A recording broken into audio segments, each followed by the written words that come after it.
What is going on, guys? Jason Burke here, Styles Clash for Life, coming at you on YouTube, and today I've got another edition of The Drive-In, where I watch recently released films and tell you guys whether they're worth watching, worth waiting for, or worth skipping altogether.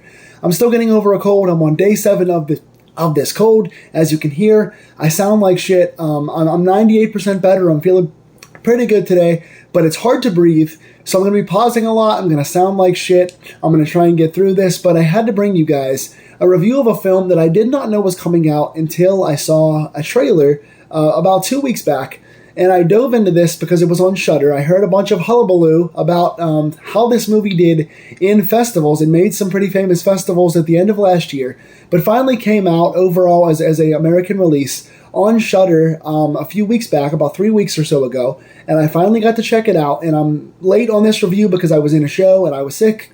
But here we go. I want to bring you guys a movie that I found very remarkable, and I have a lot to say about it.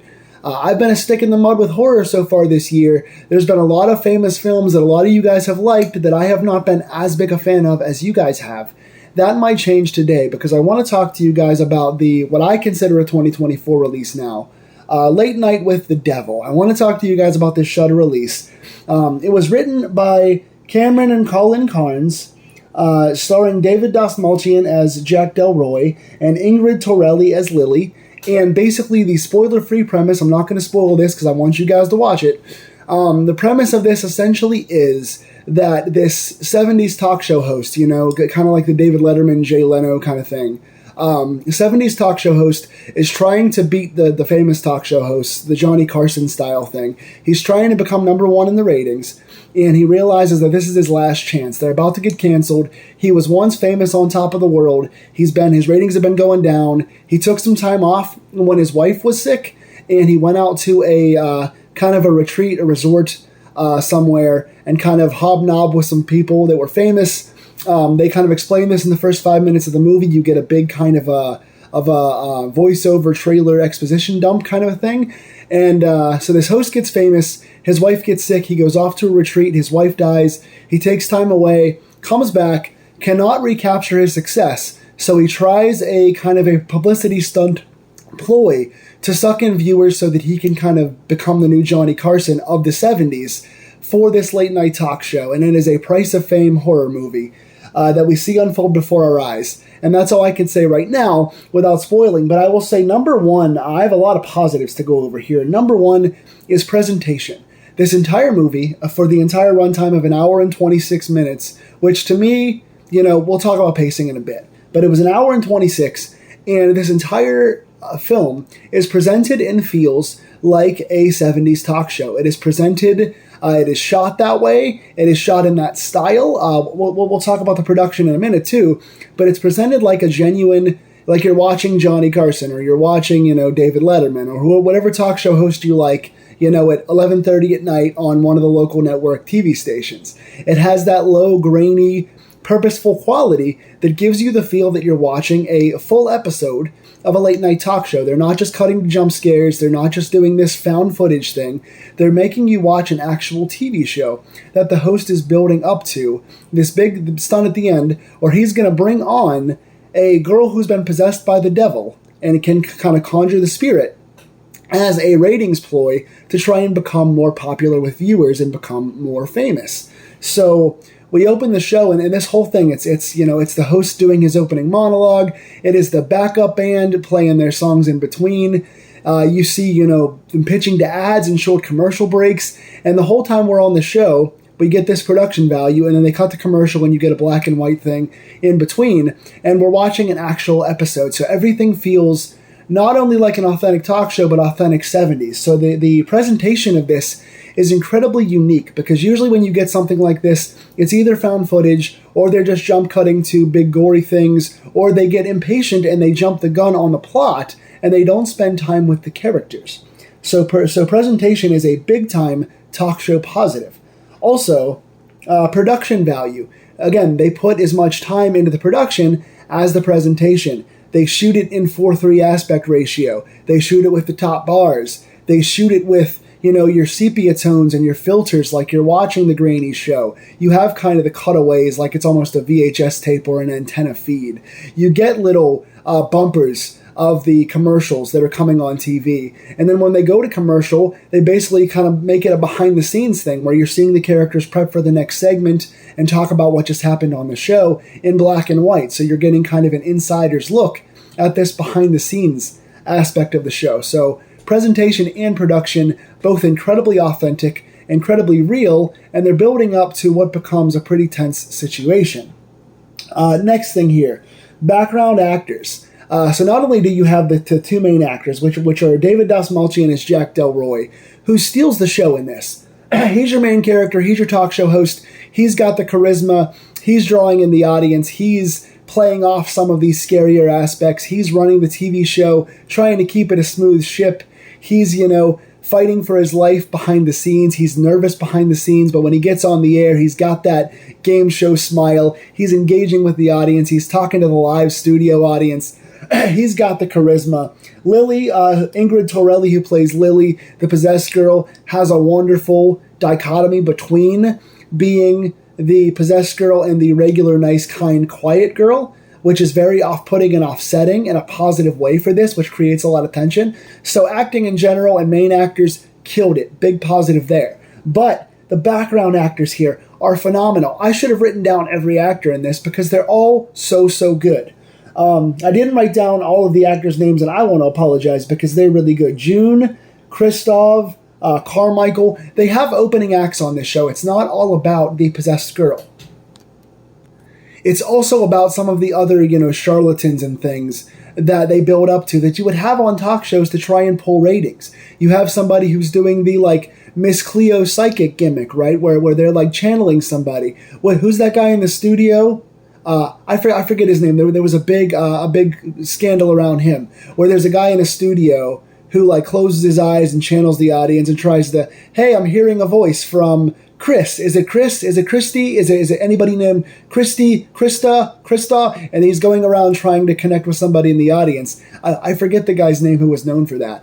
But you have a guy like that in here. You have a special helper who aids the host with doing things. You have, again, the guys over in the band. You have this guy Carmichael who comes in almost like the devil incarnate, comes out with a Father James Mitchell for a wrestling reference. He comes out as a very skeptical, cynical person who doesn't believe in all of these things with the conjuring of spirits. And he's playing devil's advocate here, literally and figuratively, where he's a disbeliever who's fighting back against the host and fighting back against the other characters.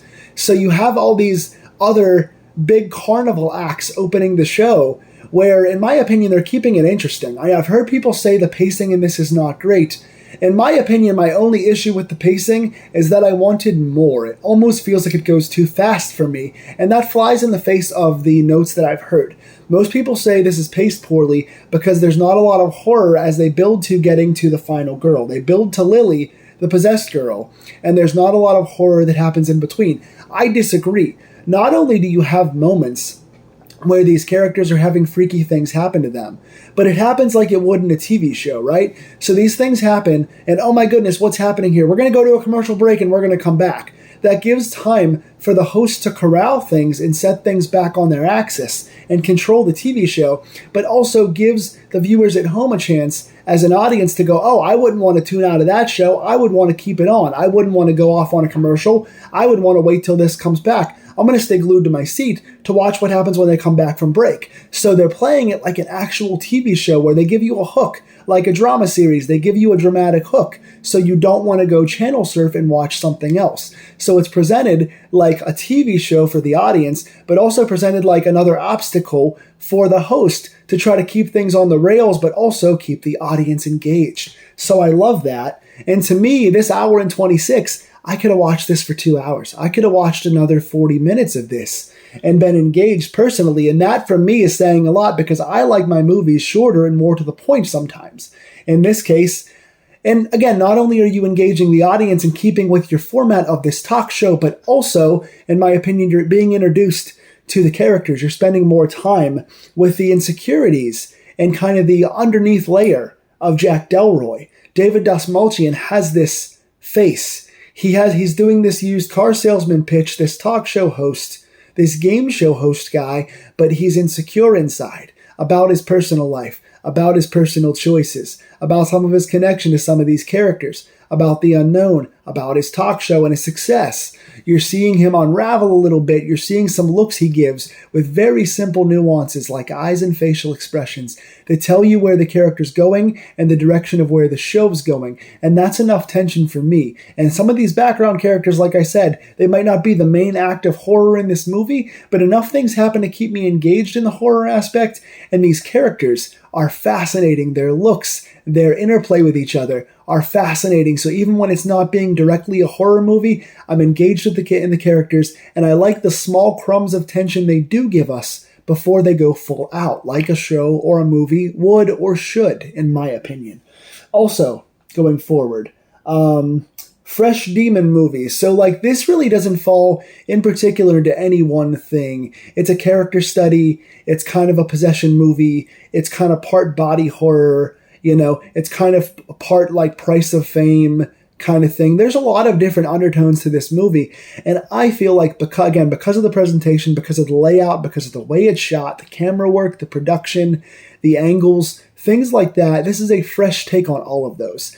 We've seen a lot of possession. We've seen a lot of demons. We've seen a lot of Price of Fame. All of these things are generally overdone lately, and I feel like they all fall short where this one really shines because it feels so authentic and it feels so different that I felt like I was just watching a good episode of Johnny Carson, but with more horror and better character development on screen. So very fresh, in my opinion. And again, the tension. A lot of this comes from Lily and Das Malchin, and even the background characters, the way they work with each other. Every commercial break, they come back and a little more things unravel, and a little more things with lighting, and even some of the effects, which were a little AI-based or a little CGI-based, probably, I should say.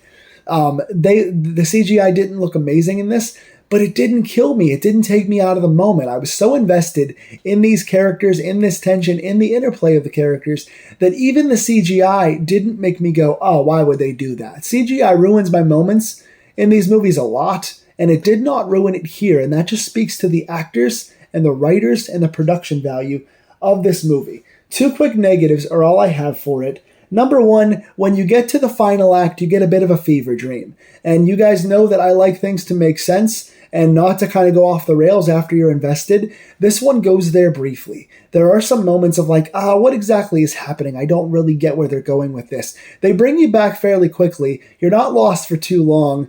It didn't have to go that direction, in my opinion. I don't think it was exactly the way I would have gone for the end, but you get it. They bring you back and make you understand what happens and why it happens. And they tie in the beginning to the end, and the whole thing makes sense, and nothing is wasted motion. You've got to pay attention to get kind of how the beginning ties into the end. But they do take you off the rails a little bit, and you start getting disappointed, and you go, oh, after I invested in all this, why would you deviate from this format, and why would you start making us confused after I've gotten so invested? So for a second there, I was going, oh, I hope I just didn't waste my hour and a half. And then I came back and went, okay, I didn't waste my hour and a half. That was a nice little touch. I understand it. But they scared me for a second there. So the fever dream bit in the final act wasn't perfect, wasn't exactly where I would go, but wasn't as bad as I expected when it started either. Finally, a couple unanswered questions. There are some things that we delve into with different characters in this, where they're tying themselves back to the host. Everyone in some way is tied back to Jack Delroy, and there's a reason why certain people have found him or he's found certain people in this broadcast. And they don't necessarily tie up all those loose ends. Do they have to? That's for you to decide, because some people like it when nothing is answered and things are totally ambiguous. Some people like it when the big things are answered and some things are left unanswered for the viewer to decide for themselves, and they like being able to choose their own adventure. I'm somebody who likes things a little bit more spelled out than most horror fans do, probably a little too much. And honestly, my writing can sometimes be a little too spelled out for people, and that can be annoying, and I understand that. But again, I don't think anything major was unanswered. I think, again, if you watch and pay attention to the beginning and the end, I think you'll understand it. But there are some questions with character interconnection that aren't entirely answered. So if you want things a little more fleshed out, or there are certain questions you might have coming into the end of the movie, not everything gets completely answered. Some people are going to like that. Some people are not. It didn't bother me or take me out of the movie, but there were some things I still wanted to know. So I'm going to consider that a negative. But overall, this is far and away so far my favorite horror movie of 2024. I know it came out in 2023 and did festivals, but it got its American release and its streaming release in 2024, so I'm counting it for this year. Don't jump on me. But I consider Late Night with the Devil by far my favorite horror movie of this year. I've been a curmudgeon this year. It's been hard to impress me with Lisa Frankenstein and Abigail, and you guys loved those more than I did, and I got some flack for those. I'm sorry. I enjoyed those, but didn't love those as much as I expected to. This one I didn't know what to expect, and I heard very mixed things, and I didn't hear much about it before it came out. And I'm glad that I didn't, because I feel like I discovered this one. I really, really enjoyed this a whole lot. Again, acting, presentation, tension, originality, everything landed for me. I'm going to give this one an 8.5 out of 10, and it's going to be hard to beat. It's definitely beatable, but by the end of the year, this is going to be one that is in my tops conversation that I bring up again, and this is one that I liked so much as an 8.5 out of 10 that I am going to try to own on DVD or Blu-ray or whatever. I know I'm still a physical media guy. I'm old, so what? I want to own this one. So what'd you guys think? Tell me in the comments down below if you watched this and what you thought of it. Might be divisive because I know not all you guys loved it. I loved it. Let's talk about it. Positives and negatives down below. If you want to talk spoilers, just put spoiler in the comments and let's talk about it. What else have you seen recently that you would like me to review? Please talk to me about that as well. Please like, share, and subscribe if you like these horror film deep dives, and if you want more kind of indie content, Shudder content, tell me about those as well and post your links for those trailers and movies below as well. And I will talk to you guys soon. Stay scared and take care.